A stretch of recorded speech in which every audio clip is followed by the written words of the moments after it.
मित्रों नमस्कार। आज आपके सामने मैं editor in chief AP Singh, AINHR 24 news. आज हम यहाँ मानवाधिकारों की बात करेंगे, उत्तर प्रदेश राज्य सरकार की बात करेंगे और भारत सरकार की बात करेंगे एवं भारतीय संविधान की बात करेंगे और कानून की बात करेंगे और न्यायपालिका की बात करेंगे।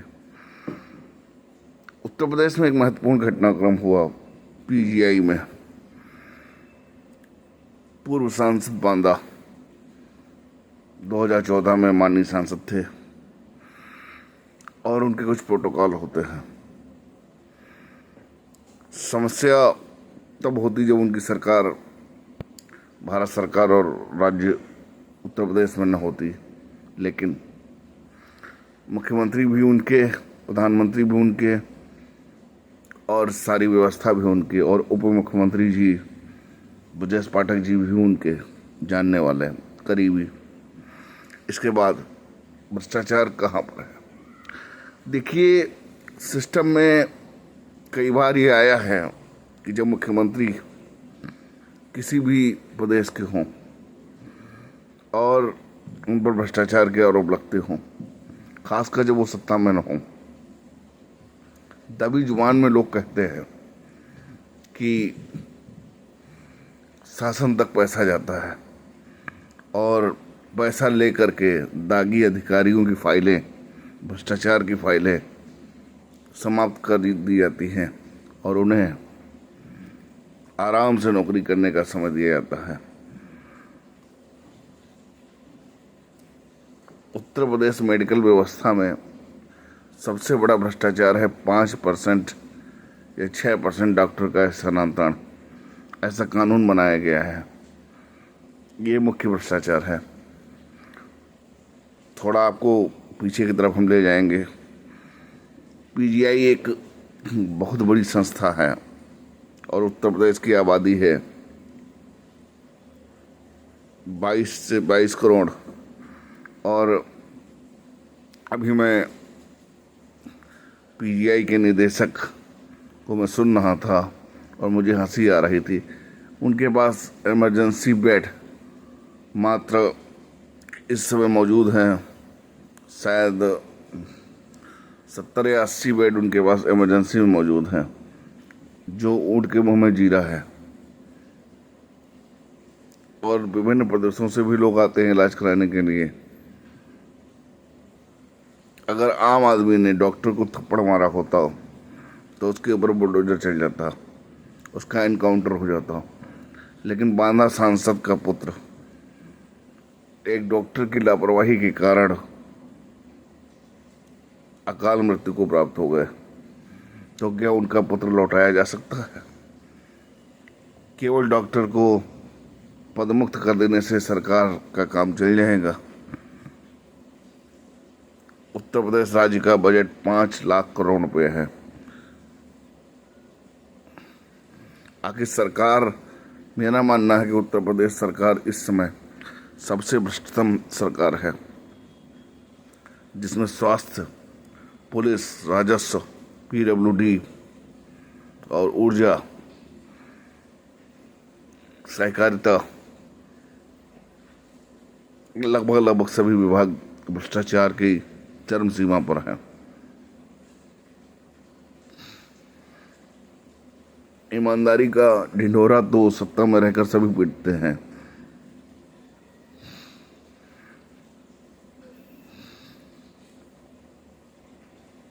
और जिस तरह से मैं आपको थोड़ा सा पीछे की ओर ले जाऊंगा, तहसील महमूदाबाद, जनपद सीतापुर, उत्तर प्रदेश में सामुदायिक स्वास्थ्य केंद्र है और जनपद सीतापुर में जितने भी डॉक्टर तैनात हैं, कोई 10 साल से अधिक तैनात हैं। महमूदाबाद में ऐसे डॉक्टर तैनात हैं जो 10 साल से ज़्यादा की नौकरी यहीं पर कर रहे हैं और कमाई का जरिया है उनका सीधे तौर पर अल्ट्रासाउंड सेंटर को जांचें लिखना, पैथोलॉजी को जांचें लिखना। मान लीजिए उन्होंने 100 OPD किया, लोग आते हैं 100 OPD और अल्ट्रासाउंड की जांच लिख दी, तो 300 रुपये कमीशन पर अल्ट्रासाउंड उनका हो गया। पैथोलॉजी में भी यही हाल है, मतलब 30,000 रुपये सीधे हो गए। फिर ब्रांडेड दवाएं लिखते हैं बाहर से, उसका कमीशन हुआ। पैथोलॉजी का भी इतना ही कमीशन हुआ। ये मान के चलिए 60 से 70,000 रुपये रोज़ की कमाई एक डॉक्टर कमा रहा है। एक्सरे मशीन महमूदाबाद में सांसद, विधायक, सरकार और उप मुख्यमंत्री के निरीक्षण में, ब्रजेश पाठक के निरीक्षण में मैं मौजूद हूँ, बात उठाई गई, लेकिन एक्सरे मशीन नहीं लग पाई। वो इसलिए नहीं लग पाई, मानक के विपरीत CSC महमूदाबाद में अस्पताल के पास मेडिकल स्टोर हैं। मानक के विपरीत अल्ट्रासाउंड सेंटर आसपास मौजूद हैं। मानक के विपरीत बिना रजिस्टर्ड पैथोलॉजी सेंटर मौजूद हैं। जानकारी सबकी है, लेकिन कार्रवाई कोई नहीं करता। कई बार राष्ट्रीय मानवाधिकार आयोग ने मेरी याचिका पर नोटिस जारी की, लेकिन इस सरकार में कोई असर पड़ता ही नहीं है। RTI मांगने पर सेमो RTI नहीं देता है। पोर्टल पर गलत तरीके से लिख देता है कि RTI दी जा चुकी है, जो साइबर क्राइम है।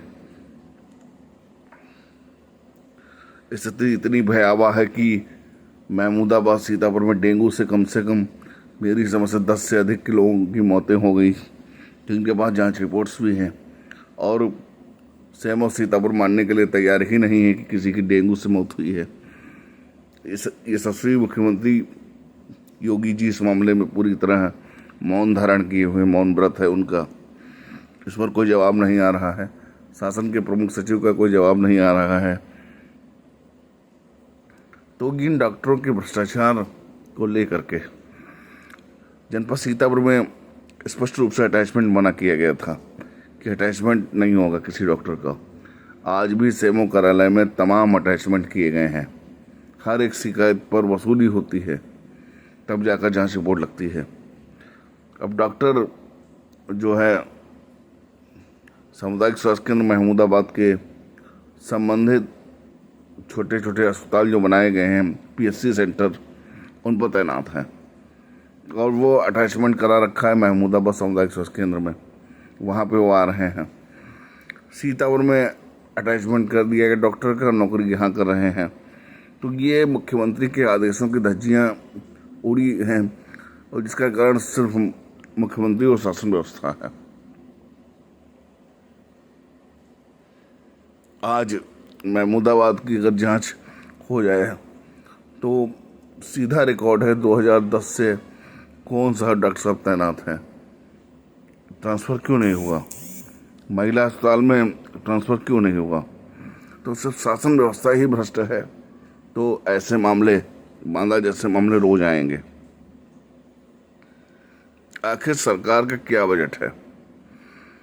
छोटे छोटे जो ट्रामा सेंटर हैं, सीतापुर का ट्रामा सेंटर, सरकार उसको चालू नहीं कर पा रही है। वो बुत बने खड़े हुए हैं। ऐसा क्यों है? मैं तो समझता हूँ उत्तर प्रदेश सरकार को तुरंत मानवाधिकार नोटिस दे और यूनाइटेड नेशन नोटिस दे, WHO नोटिस दे कि ऐसा क्यों हो रहा है। ये आंकड़ों वाली सरकार बिल्कुल पसंद नहीं है। जब तक न्यायपालिका, मुझे याद है कि लखनऊ हाई कोर्ट को डेंगू से निपटने के लिए दवा छिड़काने के लिए आदेश देने पड़े। नगर पालिका में इतना भ्रष्टाचार है कि कोई भी दवा का छिड़काव नहीं होता। कई वकीलों की मौत डेंगू से हो गई। सबके पास इलाज के अपने कागज हैं, फिर भी सेमो सीतापुर सच्चाई को नकारने में आदी है। सरकार ने जितने भी भ्रष्टाचार के रास्ते हैं सब खोल रखे हैं।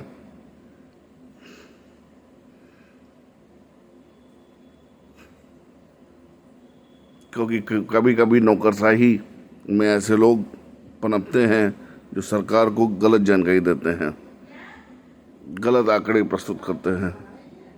तो ऐसी परिस्थिति उत्पन्न होती है। महमूदाबाद में ट्रांसफ़र पोस्टिंग की जांच नहीं होती और L3 कैडर के जूनियर अधीक्षक को तैनात करना, और जो डाटा है मुख्य रूप से कि बिना कारण के कैसे अल्ट्रासाउंड सेंटर को जांच लिखी जा रही है, कौन डॉक्टर साहब हैं, इसकी जांच नहीं होती। पैथोलॉजी सेंटर में बिना कारण के आपका ब्लड टेस्ट लिखा जाता है, क्यों लिखा जाता है? आपका सीटी स्कैन बिना कारण के क्यों लिखा जाता है? यहाँ बहुत से फर्जी अस्पताल चल रहे हैं, महमूदाबाद में, सीतापुर में। ये उत्तर प्रदेश सरकार की शान है, एक व्यवस्था है। शिकायत का कोई रिस्पॉन्स नहीं है। अधिकारी जानबूझ करके मेरी जन सुनवाई टोटल ब्लॉक कर देते हैं।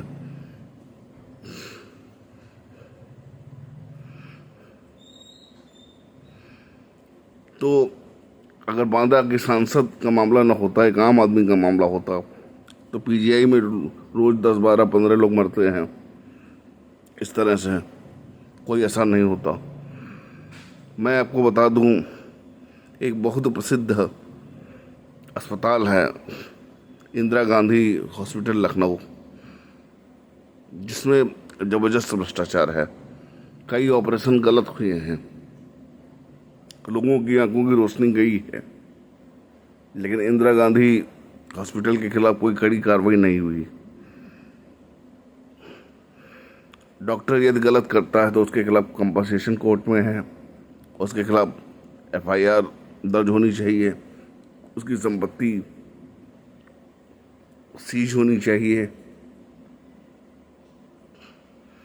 और उसकी प्रैक्टिस, प्राइवेट प्रैक्टिस पर रोक लगा देनी चाहिए। कानून बनाने के जो कड़े कानून हैं उनको यहाँ लागू नहीं किया जाता है। जो दवाएं विश्व में प्रतिबंधित हैं, उन दवाओं को पूरे देश में संचालित किया जा रहा है।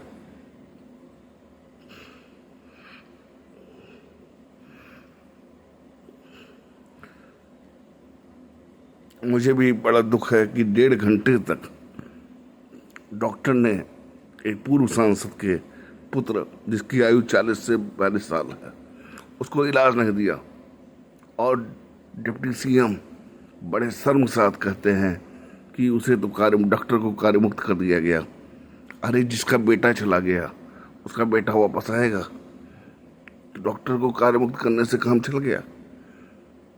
उसकी प्रैक्टिस पे रोक लगाते, उसकी संपत्ति सीज करते, बुलडोजर चलाते, कार्रवाई करते, कुछ भी तो नहीं है।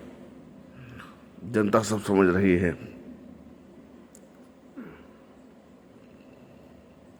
जनता को जिस दिन एक सही विकल्प मिल जाएगा, भारतीय जनता पार्टी धराशायी हो जाएगी। यही कारण सब पतन के बनेंगे कि बहुत अधिक घमंड अच्छा नहीं होता। सच को स्वीकार करना चाहिए। केवल आंकड़ों की सरकार या दबाव में कोई कहे राम राज्य है तो नहीं है। अगर केंद्रीय स्वास्थ्य मंत्री सुन रहे हैं तो सीतापुर सीएमओ की जांच होनी चाहिए, निलंबन होना चाहिए, अटैचमेंट कैंसिल होने चाहिए।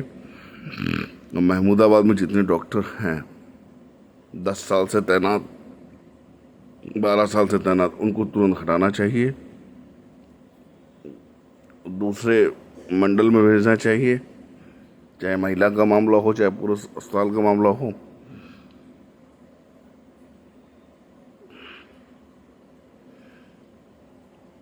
और जो ट्रामा सेंटर बंद है, जिले स्तर पर उनको चालू करना चाहिए। और सरकार बेशर्मी के आंकड़े देना बंद करे। आम आदमी को संविधान इलाज का अधिकार देता है। अगर उसकी आम आदमी के आदेशों की या संविधान के आदेशों की अवहेलना हुई है तो क्या राज्य सरकार के ऊपर आपराधिक मुकदमा दर्ज नहीं होना चाहिए? इसको हाई कोर्ट और सुप्रीम कोर्ट तय करे कि सरकार में जब भी एक आम आदमी का नुकसान होता है सरकार की लापरवाही से, तो मुकदमा किसके खिलाफ दर्ज होगा? शासन में बैठे मुख्यमंत्री के खिलाफ, शासन में बैठे मंत्री के खिलाफ, या शासन में बैठे ब्यूरोक्रेट के खिलाफ?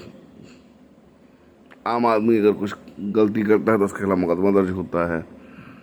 सरकार की लापरवाही से अगर कोई मर जाए या कोई व्यथा उत्पन्न हो जाए तो FIR क्यों नहीं। दंड व्यवस्था अगर समान है तो समान उसका पालन होना चाहिए। पुत्र किसी का भी हो, पुत्र पुत्र होता है, लेकिन जिस तरह से बांदा की घटना सामने आई है, ये सरकार की पोल, सरकार के कामकाज के भ्रष्टाचारों को खोल के रख दिया है, परत दर परत। जांच तो हमेशा होती है, जांच तो एक कागजी कार्रवाई है। जिन मामलों में सीधा संज्ञान है, सीधे सबूत है, उसमें जांचें नहीं होती, उसमें सीधे एक्शन होता है। इधर भ्रष्टाचार इसलिए बढ़ा है कि उत्तर प्रदेश में अब योग्य IAS ऑफिसरों की कमी है, जिस कारण से सत्ता अब संभाली नहीं जाती है। जब तक 19 अवस्थी जी उत्तर प्रदेश शासन में रहे, तब तक इतनी अराजकता न गृह विभाग में थी ना तो कहीं थी। अब तो 323, 504, 506 IPC का मुकदमा भी सीतापुर महमूदाबाद पुलिस दर्ज नहीं करती। ये हालात हो गए हैं। हमने भी मन बनाया है कि इन सभी अधिकारियों को आपराधिक प्रोसीडिंग में लिया जाएगा। जनता के टैक्स पेयर का पैसा लेकर के और जनता को कोई सुविधा ना मिले, उसमें भ्रष्टाचार हो, इससे बड़ा पाप क्या हो सकता है? इससे बड़ा भ्रष्टाचार क्या हो सकता है? कल सरकार बदलेगी, जांच होगी और वही तरीके होंगे जो आज अन्य राज्यों में हो रहे हैं। लेकिन यूनाइटेड नेशन भी अंधा है। मैं यूनाइटेड नेशन को भी कहूँगा, विश्व समुदाय को कहूँगा कि उसकी आंखें नहीं है। मानवाधिकार अगर आपने बनाया है तो उसका पालन जो देश नहीं कर रहे हैं, तो यूनाइटेड नेशन के प्रमुख से मैं कहना चाहता हूँ, एक बार भारत की व्यवस्था की जांच कराएं और जो देश इसका पालन नहीं कर रहे हैं उनकी सुविधाओं को तत्काल बंद करें, या तो यूनाइटेड नेशन को बंद किया जाए। WHO अगर यूपी के सामुदायिक स्वास्थ्य केंद्रों के भ्रष्टाचारों को नहीं रोक पा रहा है, तो यूपी की जो वित्तीय सहायता है WHO उसको रोक दे।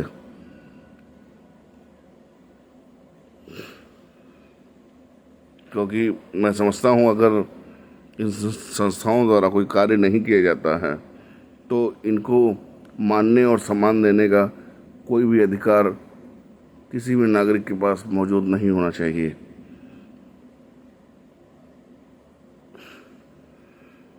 जनता के टैक्स पेयर के पैसे के बाद इतनी बड़ी धांधली। एक डॉक्टर जिसको भगवान माना जाता है और बांदा के सांसद का कोई सम्मान नहीं, जबकि डिप्टी CM को फ़ोन करके वो आए थे बेचारे। अब 40 साल के बच्चे, उनके पुत्र की दुखद मृत्यु हुई है, उसका निधन हुआ है। अब एक बच्चे की परवरिश में कितना समय लगता है, उनको ये बच्चा कौन लौटाएगा?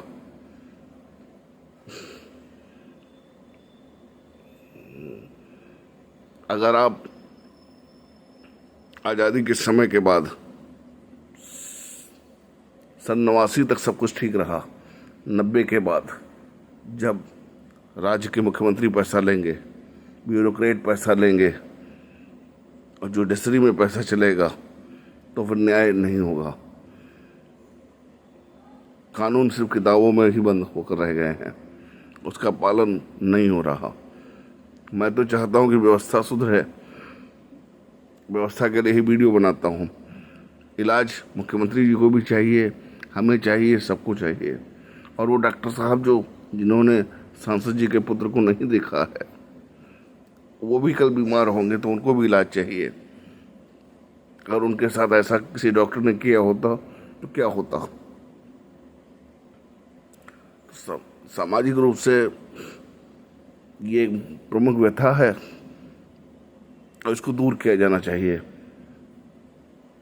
सामाजिक रूप से अगर कोई बुराई आई है तो उसका असर प्रत्येक व्यक्ति पर पड़ता है, और सामाजिक रूप से कोई भी बुराई हो तो उसका अंत करना बुद्धिजीवियों, सरकार और व्यवस्था का काम है। जीवन बहुत अहम है। अगर किसी के जीवन की सुरक्षा न कर सके तो जबरदस्ती उसे मृत्यु के काल में ढकेलने का प्रयास न करें। मैं भारत सरकार और उत्तर प्रदेश सरकार और न्यायपालिका से चाहूँगा कि स्वास्थ्य विभाग की गहन जांच कराएं, 6% स्थानांतरण का नियम ख़त्म करें, जिन डॉक्टर्स का अच्छा व्यवहार है उनकी तैनाती करें, जिन डॉक्टर्स का अच्छा व्यवहार नहीं है उनको अनिवार्य सेवानिवृत्ति दें।